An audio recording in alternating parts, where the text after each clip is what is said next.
వాతావరణంలోని మార్పులతో viral fevers పెరుగుతున్నాయి. చిన్నారుల స్కార్లెట్ జ్వరాల బారిన పడుతున్నారు. రోజు 10 నుండి 50 మంది ఇదే జ్వరంతో వస్తున్నారని care hospital paediatrician doctor Priyanka Reddy చెబుతున్నారు. మరిన్ని వివరాలు మా ప్రతినిధి అంజుమ అందిస్తారు.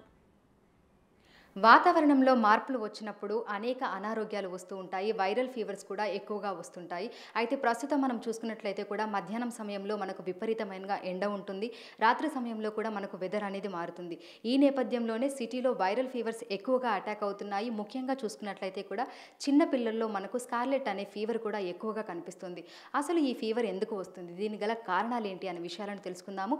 ప్రస్తుతం మనతో పాటు హైటెక్ సిటీ కేర్ హాస్పిటల్ బ్రాంచ్లో ఉన్నటువంటి పీడియాట్రిషియన్ డాక్టర్ ప్రియాంక రెడ్డి ఉన్నారు. మిగతా విషయాలను ఆవిడ మాటల్లోనే అడిగి తెలుసుకుందాము. నమస్తే మ్యామ్.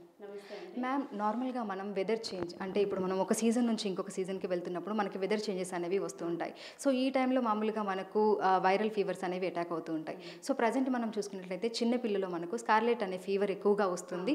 ఓపీకి కూడా ఎక్కువగా కన్సల్ట్ అవుతూ వస్తున్నారు. అసలు ఈ ఫీవర్ ఎందుకు వస్తుందంట? సో గత 2 నెలలుగా మేము చాలా మటుకు ఓపీలో చూసే పిల్లల్లో చాలా శాతం వరకు కేసెస్ మనం అనుకున్నట్టుగా స్కార్లెట్ ఫీవర్ అనే కేసెస్ చాలా మటుకు ఉన్నాయి. సో స్కార్లెట్ ఫీవర్ అనేది ఏంటంటే that is a bacterial infection. So it's not a viral infection. So ఈ బ్యాక్టీరియా అంటే ఇప్పుడు మనకి గ్రూప్ ఏ స్ట్రెప్టోకాకస్ అన్న ఒక బ్యాక్టీరియా ఉంటుంది. దాని వలన ఈ స్కార్లెట్ ఫీవర్ అన్న ఇన్ఫెక్షన్ వస్తుంది.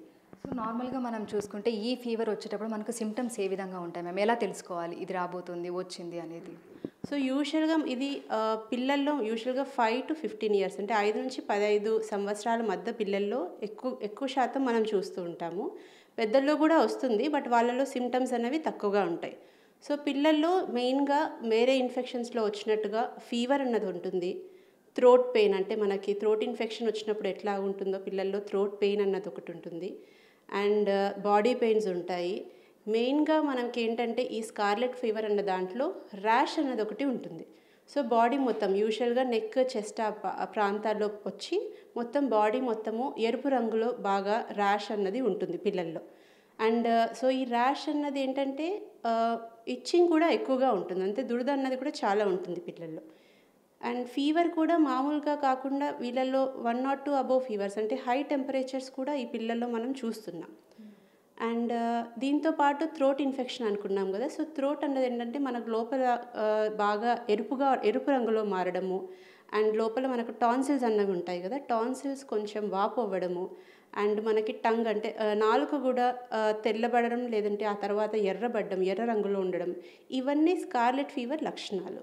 సో నార్మల్గా మనం చూసుకున్నట్లయితే స్కార్లెట్ ఫీవర్ అనేది ఎప్పటి నుంచో మనకి ఉంది. సో ఇప్పుడు కూడా వస్తుంది అంటున్నారు. అంటే ఇది మనకి ఎండాకాలం మొదలయ్యేటప్పుడు వస్తుందా, లేదంటే అధిక వేడి వల్ల వస్తుందా? అంటే ఏ సీజన్లో ఎక్కువగా వస్తుంది మ్యామ్ మనకి? అంటే యాక్చువల్గా ఈ మధ్యకాలంలో అయితే మనము ఈవెన్ లాస్ట్ ఇయర్ కానీ అట్లా ఈ స్కార్లెట్ ఫీవర్ కేసెస్ మామూలుగా throat infection, viral infections, Covid ఇలాంటివి చూసాం. కానీ స్కార్లెట్ ఫీవర్ కాకుండా కొంచెం వాటికి దగ్గరలో ఉండే ఇన్ఫెక్షన్ స్పెసిఫిక్గా ఇలా స్కార్లెట్ ఫీవర్ అన్నవి ఈ సంవత్సరము ఇప్పుడు ఈ 2 నెలల నుంచి మేము ఎక్కువగా చూస్తున్నాం. ఇన్ని కేసెస్ లాస్ట్ పోయిన సంవత్సరాల్లో ఇన్ని కేసెస్ అయితే ఇంత ఎక్కువగా ఎప్పుడు మనం చూడలేదన్నమాట.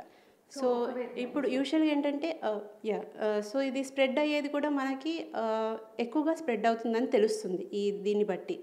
సో స్ప్రెడ్ అవ్వడం అంటే మనకి దగ్గినప్పుడు, తుమ్మినప్పుడు, అంటే దగ్గరగా ఉన్న వాళ్ళతో మాట్లాడినప్పుడు, ఏదన్నా పడ్డప్పుడు అంటే డ్రాప్లెట్స్ పడ్డప్పుడు, సో ఇది ఇలా ఎక్కువగా స్ప్రెడ్ అయ్యే అవకాశం ఉంటుంది.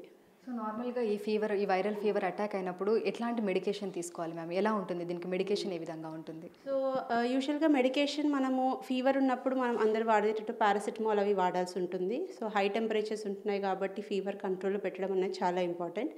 అండ్ మోస్ట్ ఇంపార్టెంట్ అంటే ముఖ్యమైన విషయం ఏంటంటే మనం వైరల్ ఇన్ఫెక్షన్స్లో యాంటీబయాటిక్స్ అన్నవి ఉండవు, బట్ ఇక్కడ మనకు స్కార్లెట్ ఫీవర్లో మెయిన్ ట్రీట్మెంట్ మనకి యాంటీబయాటిక్సే. సో ఖచ్చితంగా మనము యాంటీబయాటిక్స్ అన్నది వాడాల్సి ఉంటుంది. సో పిల్లలకి ఈ లక్షణాలు ఏవైతే నేను ఇందాక చెప్పానో ఆ లక్షణాలు ఉన్న పిల్లల్ని దయచేసి వెంటనే ఎంత తొందరగా అయితే అంత తొందరగా దగ్గరలో ఉన్న పీడియాట్రిషియన్ దగ్గరికి తీసుకెళ్ళండి. వాళ్ళు చెక్ చేసి అది స్కార్లెట్ ఫీవర్ లక్షణాలు అంటే ఈ స్కార్లెట్ ఫీవర్ లక్షణాలు కూడా నేను చెప్పినట్టు అన్నీ ఉండాలని కూడా లేదు. సో కొంతమందిలో కొన్ని లక్షణాలు ఉండొచ్చు, కొంతమందిలో కొన్ని ఉండకపోవచ్చు. సో ఖచ్చితంగా మనము ఆ యాంటీబయాటిక్స్ అన్నవి స్టార్ట్ చేసి అండ్ మీ డాక్టర్ చెప్పినట్టుగా ఎన్ని రోజులు వాడమంటున్నారు, ఖచ్చితంగా ఆ కోర్స్ అన్నది కంప్లీట్ చేయాలి. చాలామంది ఏంటంటే సిరప్ అయిపోయింది అని చెప్పి 2-3 రోజులకి ఫీవర్ తగ్గిందని కొంతమంది ఆపేసే అవకాశం ఉంటుంది. బట్ అలా ఆపకుండా మొత్తం ట్రీట్మెంట్ అన్నది మీరు కంప్లీట్ చేస్తేనే ఫర్దర్ కాంప్లికేషన్స్ అన్నవి రాకుండా ఉంటాయి. సో మనం చూసినట్లయితే కూడా ప్రస్తుతం స్కార్లెట్ వైరల్ ఫీవర్ బారిన అనేక మంది పిల్లలైతే పడుతున్నారు. ఇటు ప్రభుత్వ ప్రైవేట్ హాస్పిటల్స్లోని పీడియాట్రిషియన్స్ కూడా దీనికి సంబంధించినటువంటి కేసులు 2-3 నెలల నుంచి ఎక్కువగా చూస్తున్నామని చెప్తున్నారు.